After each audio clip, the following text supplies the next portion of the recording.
Alright guys, what's up? Welcome back to another video. In today's video, I'm going to show you how I shoot photos today. I know I did a video like this before, it was a little bit ago, but since then I've learned a few new things and I got some new gear as well. So I'm going to go over that with you guys. And so yeah. So I got this new backpack by Brevite, but it's really cool. So I can have easy access to my camera right here. Just pop that open, I got a lens and a camera. So you can slide that out, or also you can use this pouch right here. So if you guys saw my previous video, you saw that I was using a Nikon D5600, and that is a DSLR camera, and it's a very good camera, pretty good for beginners who don't want to spend a ton of money right away. But eventually I knew that was gonna fade and I would upgrade, and I picked out this Sony A7Iii.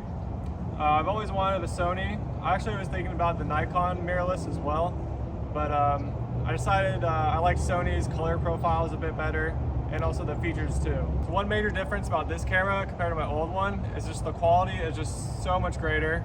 It shoots in 4K, which my other one didn't, and it's just like, it takes a little while to learn the menu systems and stuff, but once you do, it's really quick. I can shoot in fully in manual now, as in before I was using like aperture mode because I didn't really know what I was doing.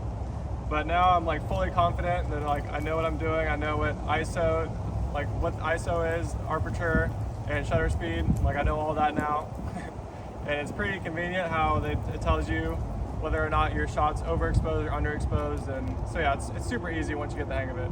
This camera came with a kit lens. It's a 28 to 70 millimeter, and the kit lens is actually really good. That's what I've been shooting all my photos on recently.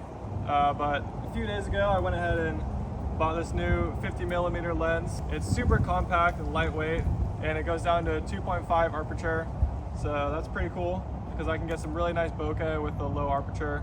So now I'm gonna shoot a few photos for you guys, show you guys like settings that I'm using and like the angles that I try to get, and then we'll go around and check out this location and see if we can find some cool spots. So another perk about this camera, it is expensive, but it also is like super good with image stabilization.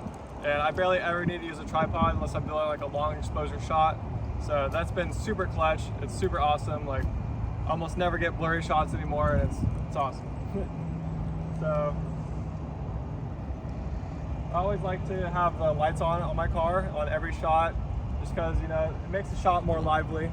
Also with the 50 millimeter lens, the reason why I chose that over any other lens that I could get, it's really like anywhere from 50 and up is where it doesn't distort the car as much, because anything below that, it starts to get, the shot gets wide, and that kind of distorts the car. So I like 50 millimeter because it's really realistic and it's really sharp and doesn't distort any of the features of the car. All right guys, so about to take this first shot. I'm just lining it up. I could probably get a little bit closer, but I'm just gonna show you guys. So these lines are zebra lines, and that's just showing what part is overexposed in the camera. So it's a little overexposed, but I'm gonna go ahead and turn my CPL filter.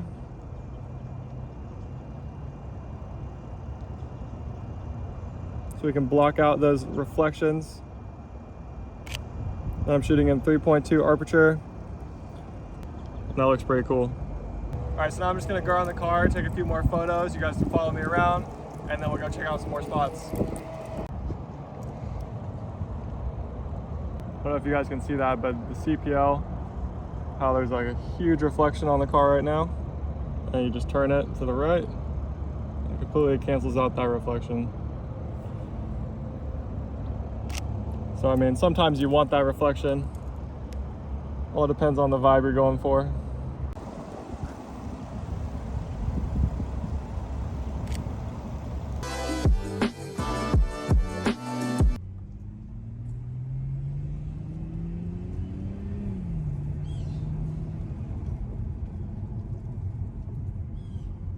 Alright, we're gonna go hit up a little parking garage spot that I know about and try to get this sunset.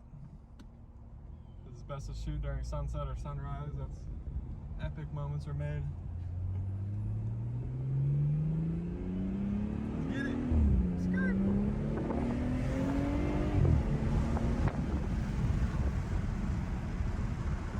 I think like just parking in the middle of the street under these trees would be a cool look. So yeah, I'm gonna go ahead and turn around up here. Oh, this is cool too. Oh yeah. We got the sun shining. Yeah, that'll be good. That'll be sick. Alright, so hopefully this looks pretty cool. Just hard parked it. Let's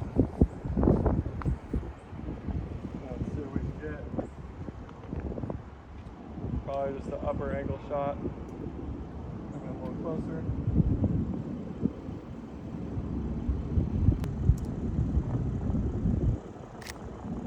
So I had my ISO still set at like 400. So drop that down. Now we're actually perfectly exposed. Alright, so I might as well go ahead and get a rear shot too while we're at it.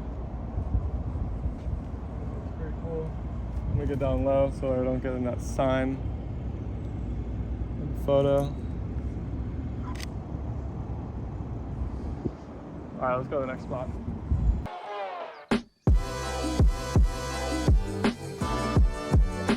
This location's pretty sick. I think it's a hotel, so hopefully I don't get kicked out.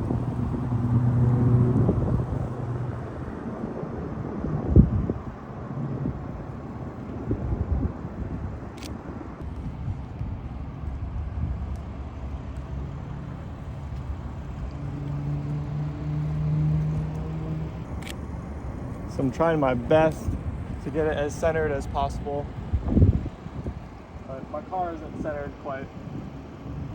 I could adjust that, but I'm lazy. Don't want to. No, I think we got a good enough shot.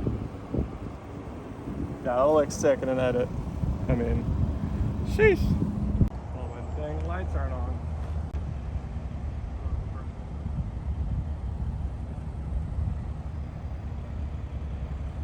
Alright, so this spot looked pretty cool with the building in the back. But there's all these signs up here for parking. They're kind of gonna get in the way of my photo, but I think I can work with some detail shots right here like this. Just gonna twist in that CPL, try to find out what looks good.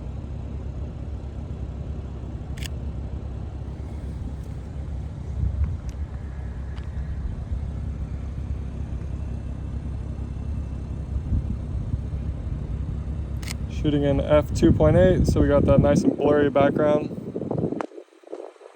Only some part of the car in focus. So I'm gonna bump it up to like 4.0. Bump up my ISO a little bit. They're gonna be a little underexposed, I mean. I'll shoot shutter speed at 80.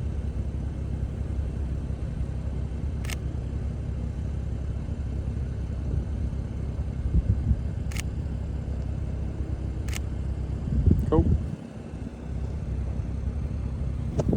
Yeah, that's alright. I think I can get a better shot at this location. I'm just going to move my car around. Alright, so I'm going to go ahead and switch up my lens to the 28-70 zoom lens. Got this guy. So we're going to take a more wide angle shot.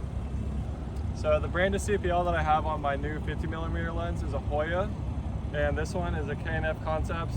So the Hoya was a little bit more expensive, but I think I like it more. I think it's performing a little bit better, even though it's kind of hard to tell, but I think it is. Try to get a side shot right here.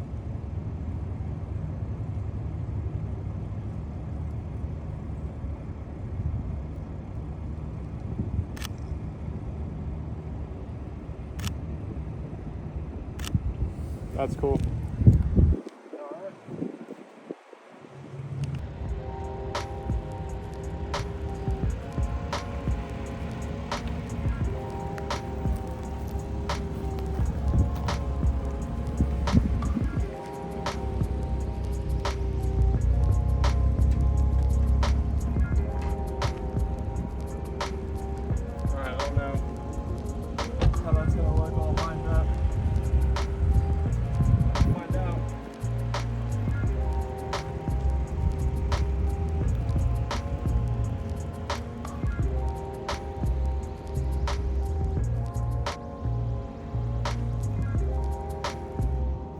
Oh, that's pretty cool.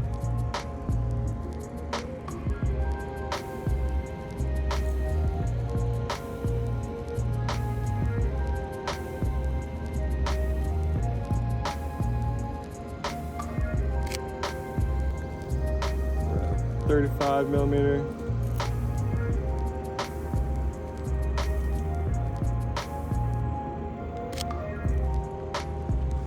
$70mm.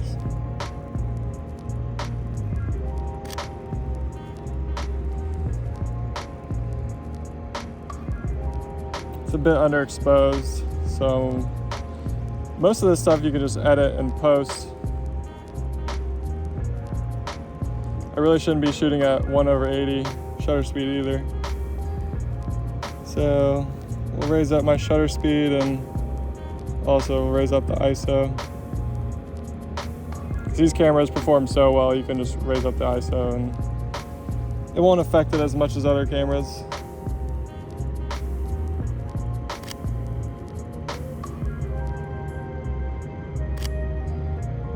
Alright, that's sick. So we're gonna go to the top of this parking garage for the last and final spot. Let's see what's happening up here.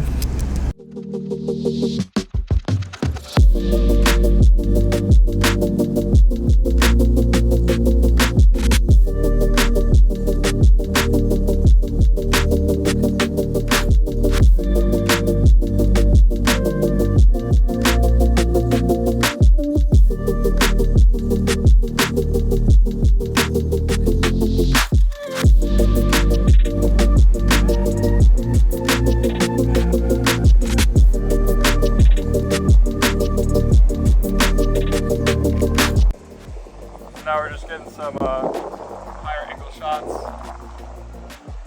Want to get creative with it, work with what you got.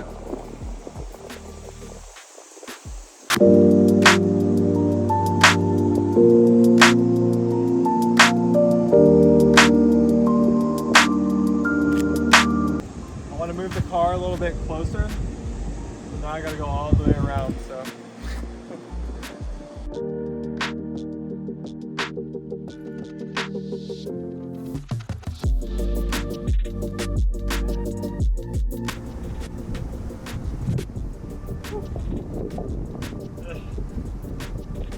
A little workout. Alright, so I'm gonna try to get like a long exposure shot. We'll go down here to 2 seconds. And I'm gonna try to hold this as steady as I can.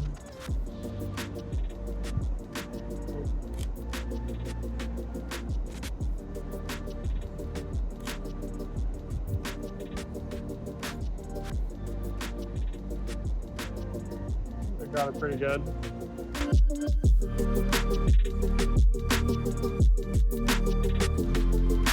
Alright guys, that pretty much wraps up this little photo session. We just hit a few spots around my house. We didn't go super far, nothing super crazy either.